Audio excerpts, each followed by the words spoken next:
3.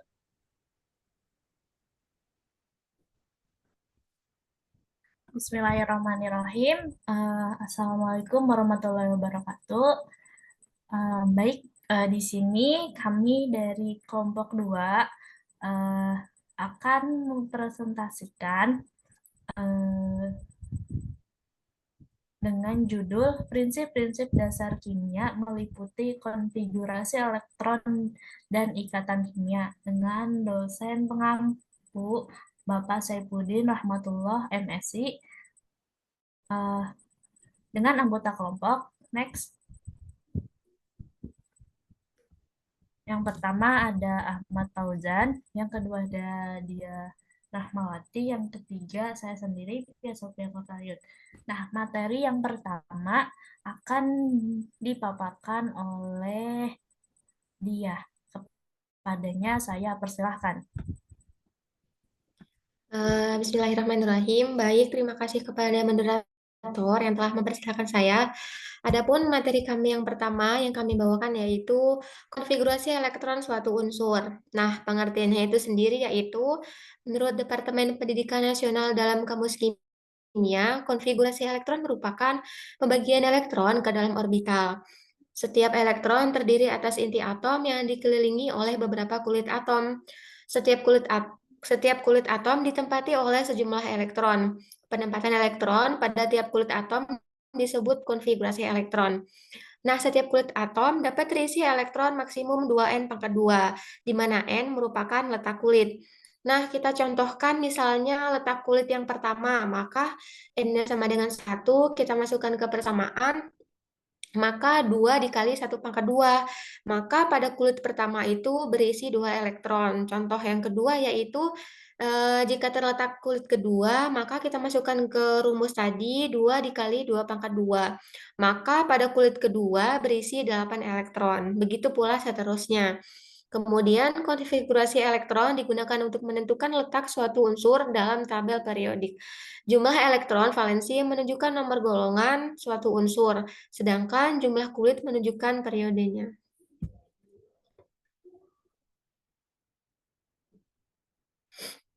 Nah, kemudian kita masuk nih ke konfigurasi elektron menggunakan aturan Aufbau.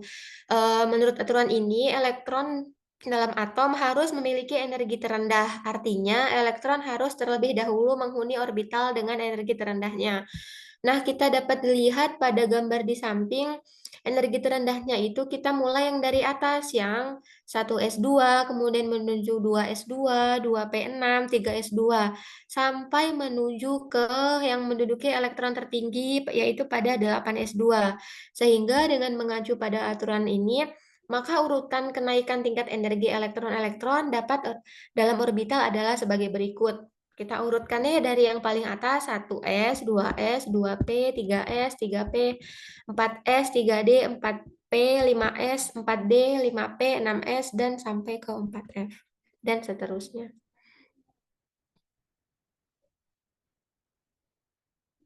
Nah, kemudian kita masuk ke contoh konfigurasi elektronnya. Yang tadi, di sini kami mengambil unsur natrium, di mana unsur natrium ini memiliki nomor atom 11. Maka kita urutkan dari elektron yang paling rendah tadi, yang menunjukkan energinya paling rendah, sampai menuju ke nomor atom 11. Jadi ada konfigurasi elektronnya yaitu 1s2, 2s2, 2p6, 3s1. Nah, karena 3s1 ini menduduki yang paling terakhir, maka 1 ini sebagai elektron valensinya yang pada 3s1. Jadi 1 itu sebagai elektronnya. Maka elektron valensi dari unsur natrium yaitu 1. Maka natrium ini termasuk unsur yang golongannya pada golongan 1. Nah, contoh yang kedua yaitu unsur klorin, di mana unsur ini memiliki nomor atom 17Cl, di mana konfigurasi elektronnya 1s2, 2s2, 2p6, 3s2, 3p5, di mana jumlah elektronnya kalau dijumlahkan itu sampai ke 17, di mana unsur klorin ini elektron valensinya 7, maka unsur klorin ini termasuk ke unsur golongan 7. Kemudian tabel 1 ini ada konfigurasi elektron beberapa unsur gas mulia.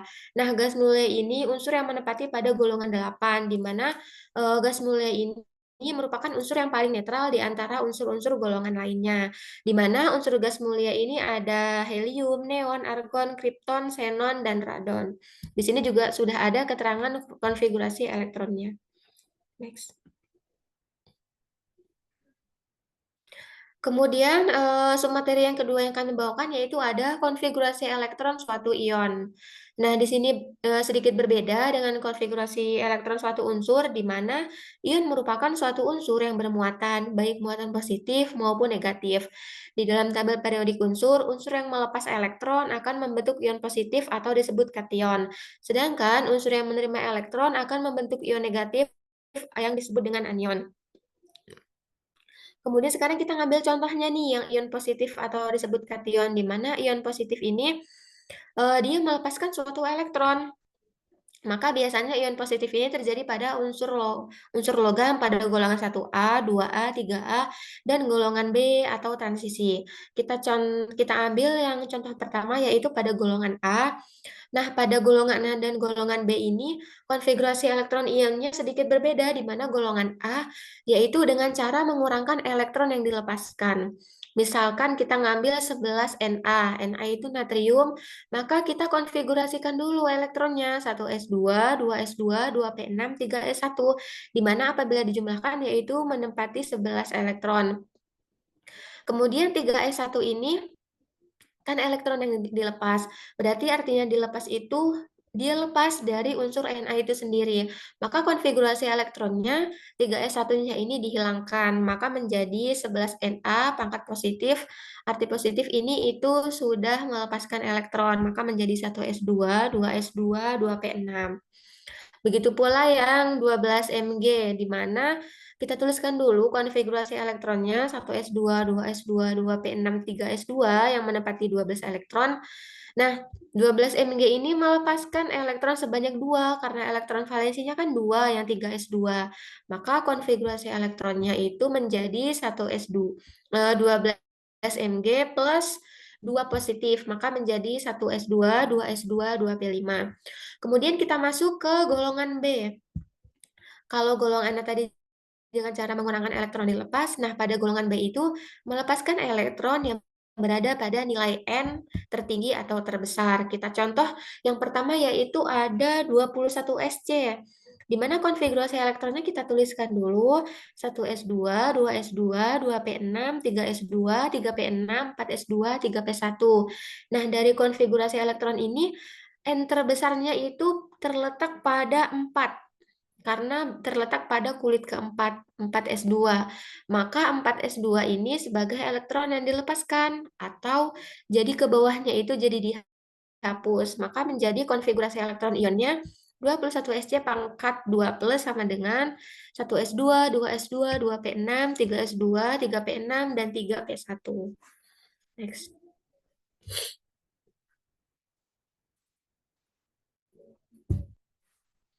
Nah, kemudian sekarang kita contoh ke ion negatif atau anion, di mana ion negatif ini menerima elektron gitu. Biasanya terjadi pada golongan 5A, 6A, dan 7A. Di mana di sini kami mengambil contoh pada 16S. Kita tuliskan dulu konfigurasi elektronnya 1s2, 2s2, 2p6, 3s2, dan 3p4. Nah, karena di sini menerima elektron, misalnya kita tuliskan menerima 2 elektron, maka konfigurasi elektronnya menjadi S pangkat 2 negatif. 2 negatif ini dia menandakan sudah menerima 2 elektron, maka konfigurasi elektron ionnya menjadi 1s2, 2s2, 2p6, 3s2, 3p6. Nah, yang atas tadi 3p4 karena mendapatkan 2 elektron, maka menjadi 3p6. Begitu. Next.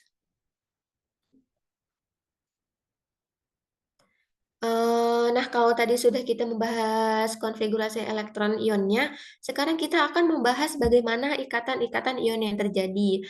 Nah, ikatan ion umumnya terbentuk antara atom logam dan non-logam. Hal ini terjadi karena atom unsur logam cenderung melepas elektron membentuk ion positif, dan atom unsur non-logam cenderung menangkap elektron sehingga membentuk ion negatif. Di sini ada contoh struktur Lewis unsur-unsur golongan utama. Misalnya pada unsur X, apabila elektronnya 1, maka dituliskan 1. Apabila 2, maka dituliskan 2, dan berurutan begini. Seperti sampai ke misalnya yang 8A.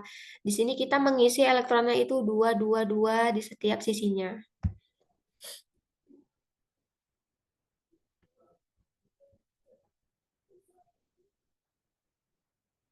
Kemudian ikatan ionnya kami mengambil pada senyawa NaCl. Teman-teman pasti udah tahu ya, NaCl itu senyawa pada garam dapur, di mana terbentuk dari ikatan ion antara atom natrium dan atom klorin. Kita tuliskan dulu nih konfigurasi elektronnya dari 11 Na, 1s2, 2s2, 2p6, 3s1. Nah, 3s1 ini kan sebagai elektron valensinya, maka Na ini melepas satu elektron, maka di bawahnya kan ditulis Na sama dengan Na pangkat plus. Plus ini menandakan dia sudah melepaskan satu elektron. Kemudian yang 17Cl, 1s2, 2s2, 2p6, 3s2, 3p5, karena Na ini sudah melepaskan elektron, maka giliran Cl ini menerima elektron yang sudah dilepaskan. Karena tadi Na melepaskan satu elektron, maka Cl menerima satu elektron. Begitu pula. Maka penulisan ikatan ionnya seperti ini. Na plus ditambah Cl min sama dengan NaCl. Begini ada di bawahnya itu ilustrasi pembentukan ikatan ion, di mana Na melepas satu elektron yang berlambangkan plus, mentransfer elektronnya ke unsur Cl, di mana Cl tadi yaitu Cl menerima satu elektron dari Na. Kemudian yang ada tanda panah ini ikatan ion yang terjadi. Tadi kan Cl elektron valensinya 7, berarti unsur Cl ini memiliki 7 elektron. Karena sudah dapat transferan dari natrium, maka sekarang kedudukannya menjadi stabil, terdapat 8 elektron pada unsur Cl. Mungkin sekian materi yang dapat saya sampaikan. Selanjutnya saya serahkan.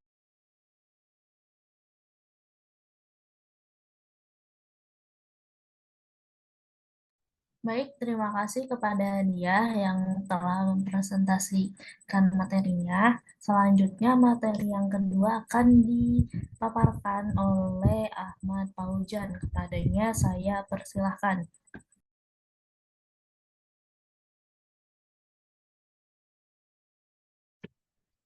Untuk selanjutnya ada sistem periodik unsur. Nah, untuk sistem periodik unsur sendiri sampai saat ini telah ditemukan sekitar 118 buah atau unsur-unsur tersebut ditemukan secara bertahap dan masih sangat memungkinkan ditemukannya unsur-unsur yang baru. Unsur-unsur yang telah ditemukan dikelompokkan menurut kesamaan atau pemilikan sifat atau parameter tertentu yang dimana berubah secara beraturan. Nah, dalam sistem periodik unsur ini terdapat beberapa pengelompokan unsur. Yang pertama ada sistem Dobereiner pada tahun 1816 oleh Theodor Dobereiner. Nah, pada sistem Dobereiner ini setiap kelompok terdapat 3 unsur, yang dimana dasar pengelompokannya yakni masa unsur yang di tengah merupakan rata-rata dari masa kedua unsur lainnya.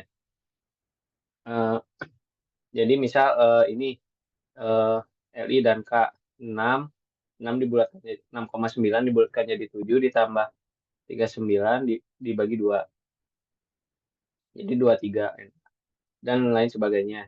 Berikut merupakan tabel dari sistem De Bruiner.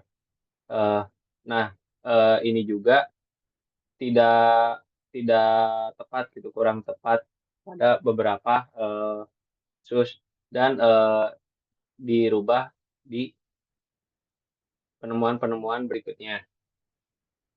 Nah, kemudian ada sistem Newland pada tahun 1863 oleh Octave Newland. Nah, pengelompokan unsur-unsur berdasarkan kenaikan massa atomnya. Setiap kelompok beranggotakan 7 unsur yang sifatnya berubah secara beraturan. Nomor unsur kelipatan 7 mempunyai sifat yang mirip. Misal, sifat unsur ke-1 mirip dengan unsur ke-8. Sifat unsur kedua mirip dengan unsur ke-9 dan seterusnya. Eh, Nah, seperti ini merupakan pengelompokan sistem periodik oleh Newland pada tahun 1863. Kemudian seiring berjalannya waktu dan ditemukannya beberapa unsur baru pada tahun 1969, Dmitri Mendeleev eh, mengemukakan sistem periodik yang ditemukannya. Nah, sifat-sifat unsur yang ditemukannya merupakan fungsi berkala dari bobot atomnya. Nah, untuk cara membacanya juga, untuk yang vertikal ini golongan, dan eh, yang datar ini deretnya gitu. Nah, kemudian sistem periodik panjang atau yang biasa kita sebut sistem periodik modern. Nah, Mendeley, nah pada tahun 1969, eh, Mendeleev belum menemukan unsur-unsur gas mulia, sedangkan di sistem periodik modern eh, unsur-unsur gas mulia telah ditemukan. Nah, untuk dasar penyusunan sistem periodik modern, yang pertama ada unsur-unsur disusun menurut kenaikan nomor atomnya. Yang kedua, kemirikan konfigurasi elektronnya dalam bentuk deret vertikal, elektronnya mirip dan sifatnya mirip. Eh, ini bisa dilihat sistem periodik unsur yang modern yang biasa digunakan sampai sekarang. Dan ini masih ada kemungkinan untuk ditemukannya unsur-unsur yang baru. Eh, saya kembalikan kepada moderator. Baik, terima kasih kepada Ahmad Fauzan yang telah mempresentasikan materinya. Selanjutnya yaitu sifat periodisitas unsur. Nah, ini akan dipresentasikan oleh saya sendiri. Nah, baik, sifat periodisitas adalah sifat yang berubah secara beraturan sesuai dengan kenaikan nomor atom, yaitu kiri ke kanan dalam satu periode atau dari atas ke bawah dalam satu golongan. Nah, yang pertama ini ada, kita akan membahas satu persatu. Yang pertama ini ada jari-jari atom. Nah, jari-jari atom ini adalah jarak dari inti atom hingga kulit terluar elektron. Nah, seperti yang terlihat ya di sini tuh, kita tahu ini adalah si inti atom. Nah, yang lingkaran-lingkaran ini adalah kulit terluar. Nah, jadi misalkan ya kita memiliki 5 atom. Misalnya kita memiliki 5 atom. Jadi berarti misalnya di sini kulit terluarnya itu dari K, K, L, M, N, O. Berarti kan jadi kulit terluarnya itu berarti ada 5 gitu dari K, L, M, N, O itu. Mungkin next. Nah, di sini itu ada diagram, maksudnya ada gambar gitu, tabel perubahan jari-jari atom secara keseluruhan. Nah, di sini uh, garis tanda panah ini menunjukkan dari kiri ke kanan itu berkurang gitu, berkurang. Nah, sedangkan dari atas ke bawah ini menunjukkan bertambah. Nah, nah yang di sini itu H, L, LI, NA, K, RB, dan CS ini merupakan uh, jumlah kulit gitu. Jadi 1, 2, 3, 4, 5, 6 ya. Jadi ada 6 kulit. Nah, misalnya contoh nih. Misalnya contoh itu di atom H. H ini kan memiliki satu kulit ya. Memiliki satu kulit. Jadi si atom ini, inti atom, lalu dikelilingi oleh satu kulit. Ini. Nah, sedangkan kalau si Na ini kan yang jumlah atom yang ketiga, jadi Na ini jadi inti atom lalu dikelilingi oleh 3 kulit. Nah, nih. Nah, lalu kenapa gitu? Nah, jadi semakin jumlah kulitnya semakin banyak, maka semakin besar juga jari-jari atomnya. Tuh. Next, boleh di next.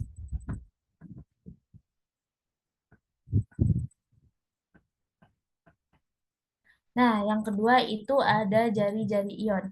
Nah, jari-jari ion ini bermuatan positif atau kation mempunyai jari-jari yang lebih kecil, sedangkan ion bermuatan negatif atau anion mempunyai jari-jari yang lebih besar jika dibandingkan dengan jari-jari atom netral. Nah, contohnya di sini ada atom Na, jari-jari atom Na itu Na plus itu ada jadi lebih kecil dari jari-jari netral si atom Na ini. Begitu juga dengan jari-jari di Cl ini, Cl min. Nah, ini maksudnya mohon maaf, tadi yang Na plus itu lebih kecil gitu dari jari-jari Na netralnya, sedangkan si jari-jari Cl min ini lebih besar dari si atom netral Cl-nya gitu. Next. Nah, di sini yang ketiga itu ada afinitas elektron. Nah, afinitas elektron ini besaran yang dapat digunakan untuk mudah tidaknya atau untuk menarik elektron. Nah, di sini jadi kita rangkum aja ya gitu. Dalam satu golongan dari atas ke bawah afinitas elektronnya cenderung berkurang. Yang B itu dalam satu periode dari kiri ke kanan afinitas elektron cenderung bertambah.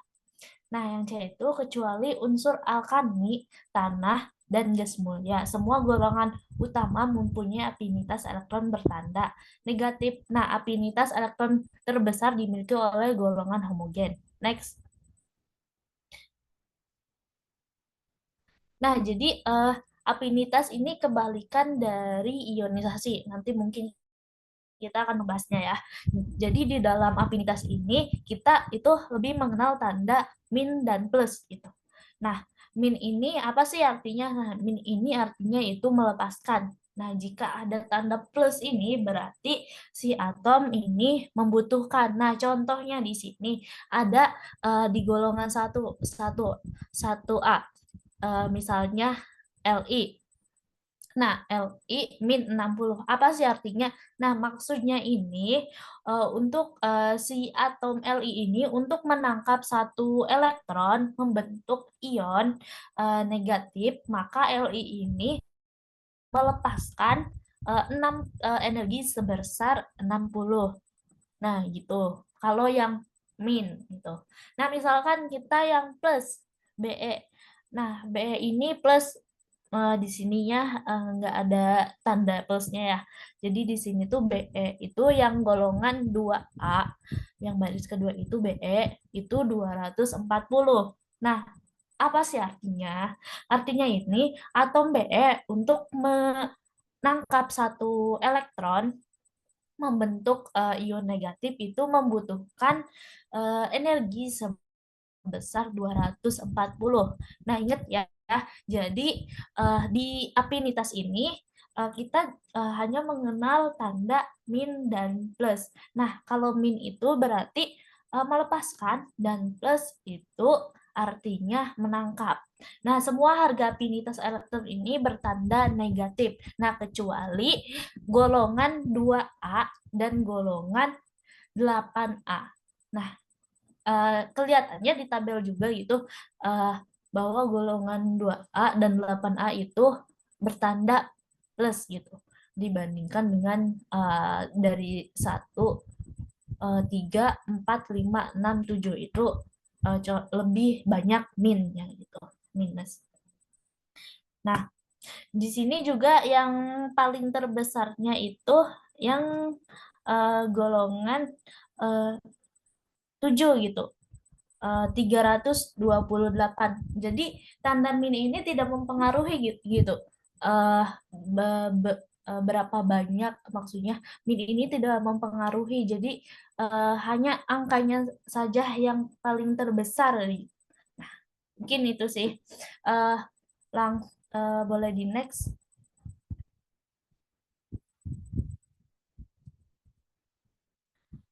Nah, mungkin di next lagi nanti kita bahas. Nah, sifat periodisitas yang ke selanjutnya yaitu keelektronegatifan. Nah, keelektronegatifan adalah kemampuan suatu atom untuk menarik elektron dari atom lainnya. Nah, di sini ada yang pertama, unsur-unsur yang segolongan keelektronegatifan makin ke bawah makin kecil karena gaya tarik menarik inti makin lemah. Dan yang kedua itu yang B, unsur-unsur yang seperiode keelektronegatifan makin ke kanan makin besar. Nah, jadi lebih gampangnya mungkin boleh di next.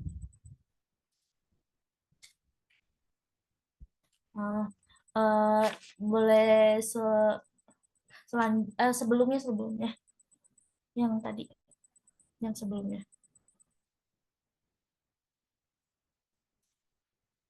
Nah, jadi yang membedakan keelektronegatifan ini berbeda adalah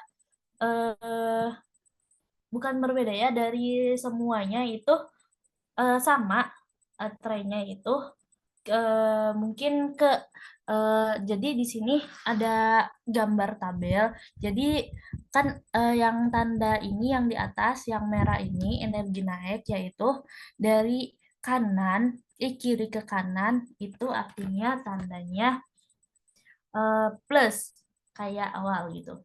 Nah, sedangkan pas tadi di jari-jari atom itu kan tandanya dari atas ke bawah itu plus ya. Cuman di sini kebalikannya itu dari bawah ke atas itu tandanya plus. Nah, gitu mungkin. Boleh di next.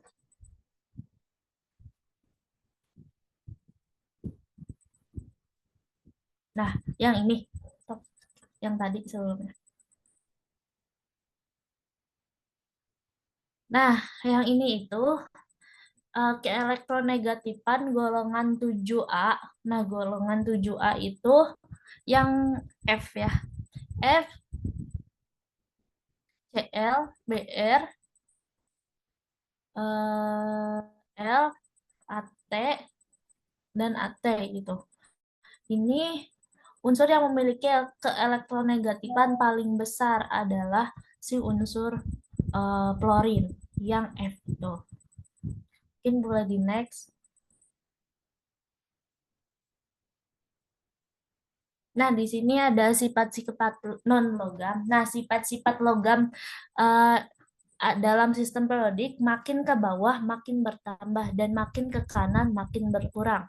Nah, di sini yang A itu batas unsur-unsur logam yang terletak di sebelah kiri dengan batas unsur-unsur bukan logam di sebelah kanan pada sistem periodik sering digambarkan dengan tangga diagonal berbaris tebal. B, yang kedua unsur-unsur yang berada di garis berada pada batas antar logam dengan bukan logam menunjukkan sifat ganda. Mungkin tabel yang sebelumnya. Nah, di sini ada tabel ya. Jadi kita akan membuat garis dari maksud si pernyataan A dan B ini, unsur logam dan non logam. Nah, jadi dari sini terus ke sini ke sini ke sini sampai sini. Nah, ini merupakan yang garis atas ini, daerah atas ini dari H sampai AT ini merupakan garis batas logam, maksudnya garis batas non logam gitu. Nah, sedangkan dari bawah dari Li sampai sini itu merupakan garis batas logam gitu. Ingat ya, kalau non logam itu di atas garis batas, sedangkan eh, logam itu di bawah garis batas. Nah, boleh di next.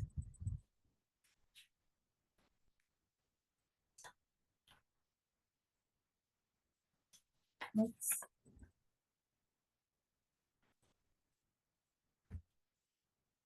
Nah, yang materi yang selanjutnya yang terakhir ini ada energi ionisasi. Nah, energi yang harus diserap oleh atom gas agar elektron yang tarikannya paling kecil dapat dipisahkan secara sempurna. Artinya, dalam satu periode makin ke kanan jari-jari atom makin kecil. Gaya tarik inti atom dengan elektron terluarnya makin kuat, sehingga elektron terluarnya sulit untuk melepas yang menyebabkan energi ionisasinya makin besar.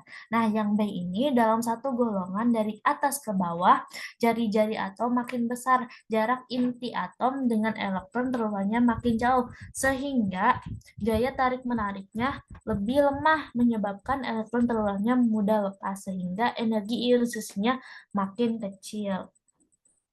Nah, ini tuh energi ionisasi ini kebalikan dari jari-jari atom dari jari-jari atom. Tadi kan tandanya udah ya yang sebelumnya yang pas eh, di bagian aktilasi itu yang ke kanan dari kiri ke kanan itu makin besar. Nah, dari bawah ke atas itu jari-jarinya juga makin besar gitu. Nah, mungkin next.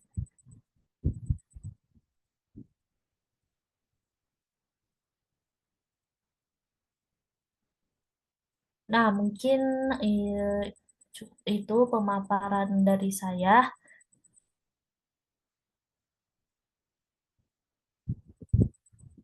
Mungkin cukup sekian pemaparan dari kelompok kami. Eh, Kurang lebihnya mohon maaf. Wabillahi taufiq walhidayah. Wassalamualaikum warahmatullahi wabarakatuh.